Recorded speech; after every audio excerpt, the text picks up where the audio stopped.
after July. Anyway, this year's fireworks is the issue of teenagers who drive around the cities in dirt bikes and ATVs, either on the streets or also Franklin Park. And this is just what city kids do for fun.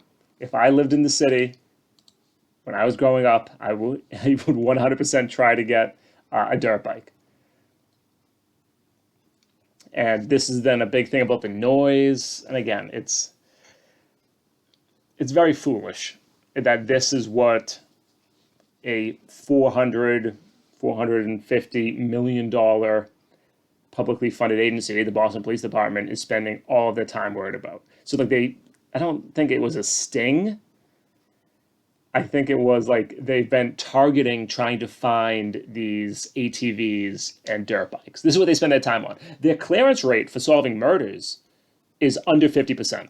If you kill someone in Boston, you have statistically a better chance of getting away with it than getting caught. But this is what they spend their time on. And so, for anyone who says that you need the police, one, police do not stop crime. That is a complete bullshit, made up fantasy. But they also don't even solve crimes. This is what they spend their time doing, harassing teenagers and kids, because it's easier. It is much easier to do this. So, anyway, after the police captured a bunch of these dirt bikes and ATVs, this is a couple weeks ago, the story goes that they were trying to break up, because what they do is they all meet up in actually what is a really cool thing if you've ever seen it in Boston. You'll hear this noise coming, all of a sudden you'll just see 80 kids all in a packed formation moving together. It's actually really cool. It's a great like social event for the kids. I think it's awesome. And so the cops went to try to disrupt them, to break them up.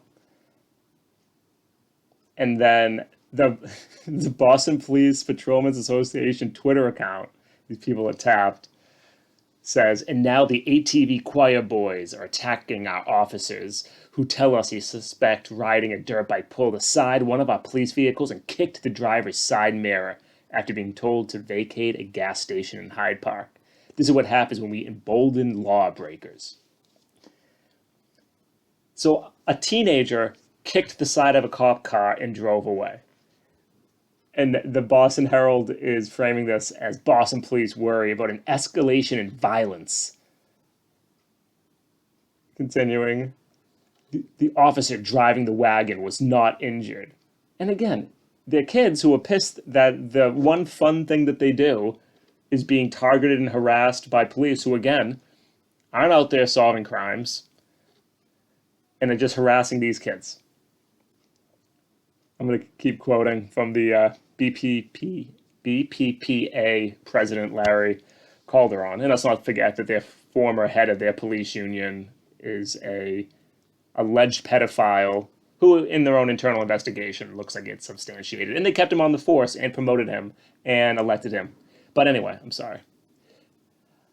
This, to me, was an escalation in violence, Cauldron said of the Sunday incident. They're now so emboldened that they are going to attack police cars and maybe the officers themselves. The activity of the loud, wheelie-popping bike enthusiast has increasingly been in public view.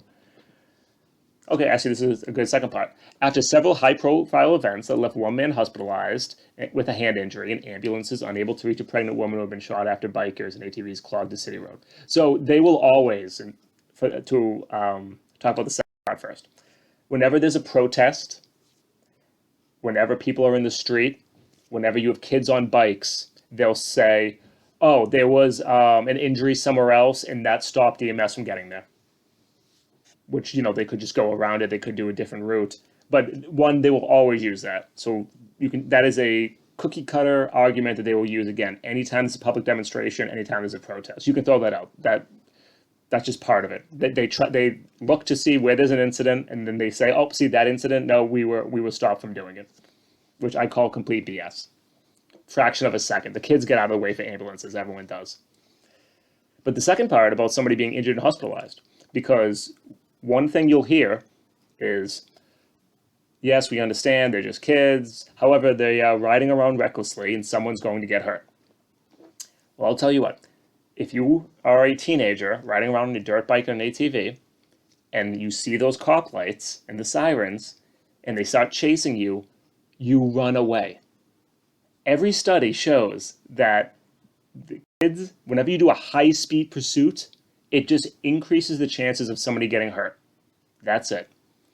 So if what you're actually concerned about is public safety, these people don't give a shit about the kids. But if you actually care about public safety, the people around them, having the cops target and chase them is the worst thing you could possibly do.